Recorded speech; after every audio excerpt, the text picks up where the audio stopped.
ushobora gufata igihugu nk'u Rwanda ngo ugihindure uko ushaka kuko siwe wakiremye. Ushobora kumfata ngo ungire uko ushaka kuko ntabwo ari we wandemye. Muzi ibibazo tumaranye iminsi imyaka bijyanye n'abaturanyi bo muri Kongo, ndetse rimwe na rimwe hakajyamo ibijyanye n'abaturanyi b'amajyepfo mu Burundi. Kuko nari mbizi mu mateka Abanyarwanda n'Abarundi babita ko ari impanga. Undi bo bahisemo kuvuga ngo no, ntabwo tugishaka mwebwe ko tuba impanga, turashaka kuba impanga n'abanyekongo. Kurimo politike mbi.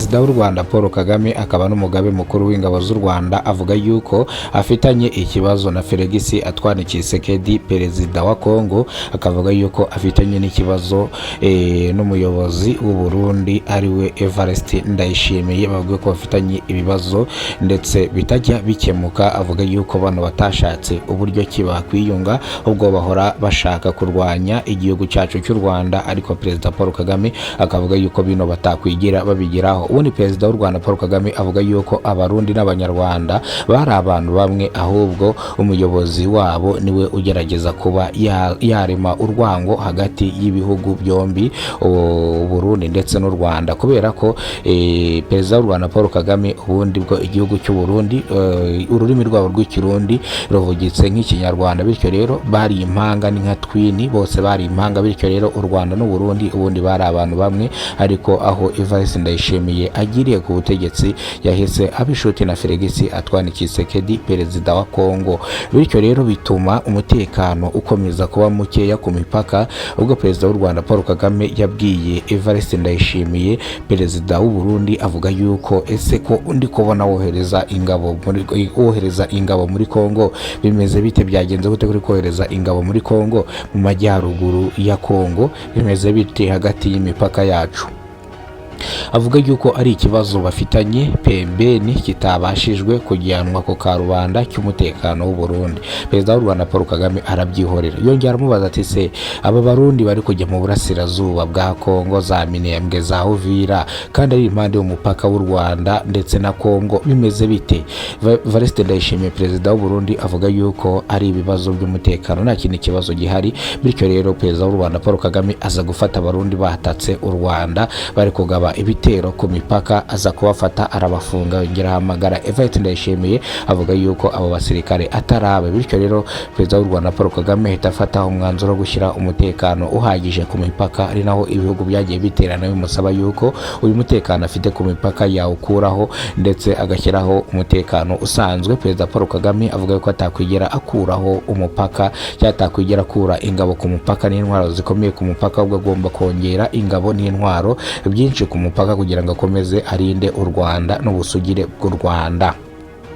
Felix Antoine Tshisekedi rero perezida w'u Burundi yavuze yuko azaba yibereye i Burundi akarasa mu Rwanda. Ibindi baciye igihe kinini cyane abivuze, ariko magingo ngaya na drone yiwe igerageje kugera mu Rwanda iri kuneka bahita bayirasa. Rero uribaza ngo umuntu azaba ari muri Kongo arase mu Rwanda hano Kigali gute? Ariko ibingibi ntibyagutungura, uyu mugabo ni umusazi, kubera ko mu gihe mu Venezuela arimo irwana n'igisirikare cy'u Burundi bagerageje kurasa mu Rwanda ibibombe, ibikopara bikaze cyane, gusa perezida w'u Rwanda Paul Kagame aba yiteguye.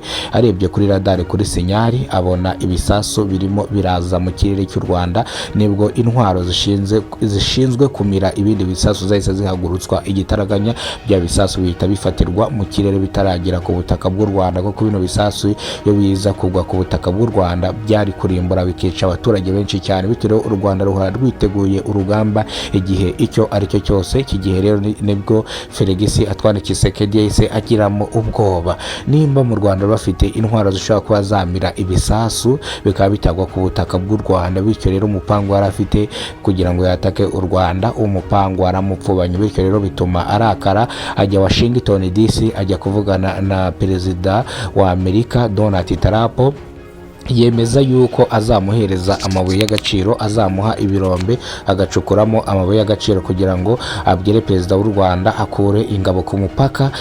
Tarapo rero nibwo yasabye perezida w'u Rwanda Paul Kagame yuko yakura ingabo ziwe afite muri Kongo. Perezida w'u Rwanda Paul Kagame yavuga ko nta ngabo afite muri Kongo, ahubwo afite uburinzi ku mipaka ihana imbibi na Kongo, ahoza mu majyaruguru ya Kongo za Uvira na za Minembwe, aho ngaho hafi aho ngaho za Bukavu, hafi aho ngaho na za Goma niho afite uburinzi, bityo ntabwo yakura uburinzi ku mupaka we.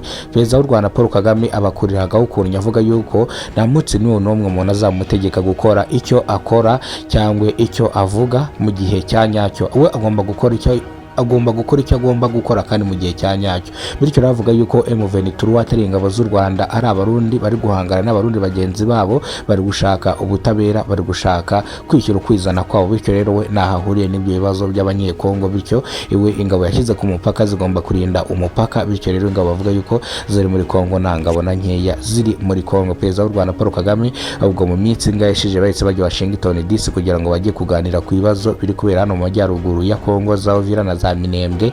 Perezida w'u Rwanda Paul Kagame yahise ajya Washington DC, ni mu biro bya perezida wa Amerika na Felix Antoine Tshisekedi basinyanya amasezerano y'amahoro. Gusa mu gutaha kwa bano bagabo bombi, perezida w'u Rwanda na perezida wa Kongo, aya masezerano perezida wa Kongo yanze kuyakira mu bikorwa, bituma rero na perezida w'u Rwanda ibyo bari banze yuko ingabo nyinshi ziri ku mipaka zigiye gukurwaho, ndetse bituma Paul Kagame perezida w'u Rwanda atazikora mu bitewe nuko ibyo bari bumvikaniye Washington DC bitigeze bishyirwa mu mikorwa. Aho bavuze ko ibihugu byombi bigiye kugenda bikagenderanira bigahahirana, ariko Felix Antoine Tshisekedi umuntu yakwambuka agasaba abasirikare yuko bamufata bakamushimuta, bamwe bakanicwa. Bityo rero perezida w'u Rwanda Paul Kagame abonye bino ahagarika umubano wabo bombi. Bityo rero maginganga perezida Paul Kagame avuga yuko nta muntu n'umwe ushobora kumubwiriza icyo akora, kandi nta muntu n'umwe ugerageza kuba yahangara u Rwanda koko azi icyo akora no kugikora mu gihe cya nyacyo. Bityo rero we agomba kurinda u Rwanda n'ubusugire bw'u Rwanda kugira ngo amateka y'u Rwanda atazasibangana.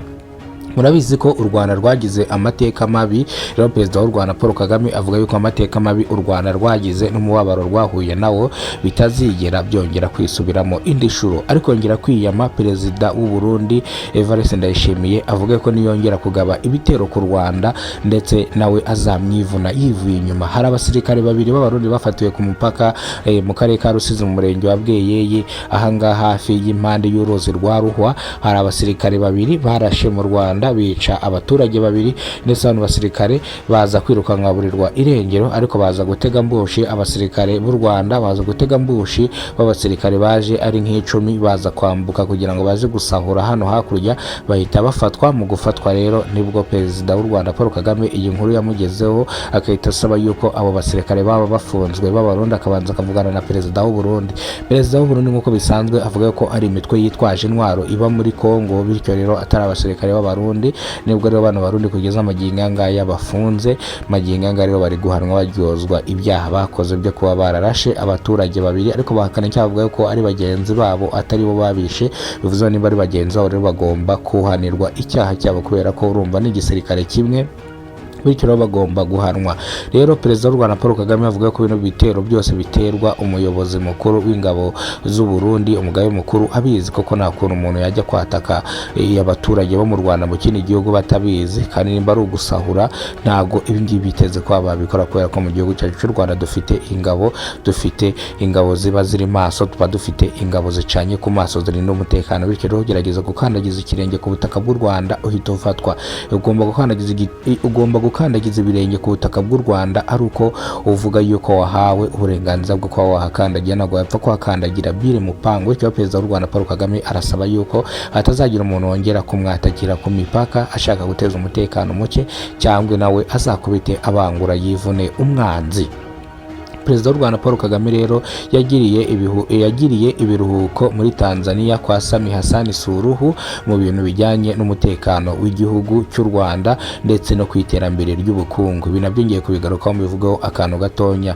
Perezida wa Tanzania Samia Hassan Suluhu ni perezida wumvikana na perezida w'u Rwanda Paul Kagame, ndetse aba bombi n'aba perezida bamaze igihe ku butegetsi, kandi ikindi bayobora neza bakontorora ibijyanye n'ubushobozi bwabo, iterambere iterambere ry'igihugu, ubukungu bimeze bite, ese ibihugu byo birahahirana, byose nibyo bari kwigaho. Rero igihugu cyacu cy'u Rwanda n'igihugu cya Tanzania byose ni ibihugu by'inshuti, ni ibihugu by'abavandimwe, imipaka yaho irafunguye, ugenda uko ushaka ukagaruka uko ushaka, kandi nagiye na kimwe imipaka yigize ifungwa kereka mu gihe cya COVID-19 nibwo imipaka yafunzwe, ariko rwose ikindi gihe ntabwo imipaka yigeze ifungwa. Amagingangaro perezida wa Tanzania na perezida w'u Rwanda ni inshuti, kandi ikibazo bagomba gukorana mu maboko kugira ngo babashe kuba bakora ibyo basabwa nk'abakuru b'ibihugu, guteza imbere igihugu ndetse n'imibanire myiza y'igihugu n'abanyagihugu bahahirane. Aba bombi ni inshuti kuva na kera, na perezida nanone wa Uganda